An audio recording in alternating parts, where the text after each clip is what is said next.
মুহররম মাসের বিশেষ কোনো আমল আছে কি? জি, মুহররম মাসের আমল আছে। মুহররম মাসের আমল হলো যে এই মাসটি বছরের প্রথম মাস এবং সম্মানিত 4 মাসের একটি।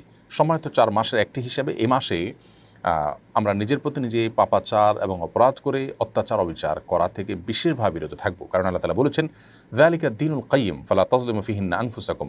সম্মানিত মাসসমূহে তোমরা নিজেদের প্রতি নিজেরা অবিচার করো না। অতএব অন্যান্য মাসের তুলনায় এই মাসগুলোতে নিজেদের প্রতি নিজে অবিচার করা থেকে বেশি বিরত থাকার চেষ্টা করতে হবে। পাপাচার থেকে বেঁচে থাকার পরে বিশেষ কসরত করতে হবে। এটি হলো প্রধান করণীয়।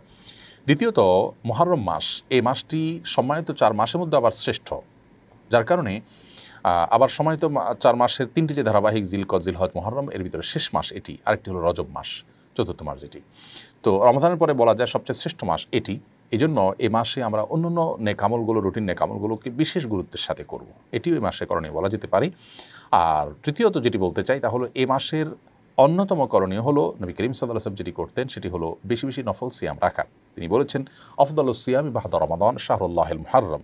রমাদানের পরে সবচেয়ে উত্তম হলো মুহররম মাসের সিয়াম। এজন্য এই মাসে নফল রোজা যত বেশি সম্ভব আমরা রাখবো। এটি হলো এই মাসের অন্যতম বড় আমল।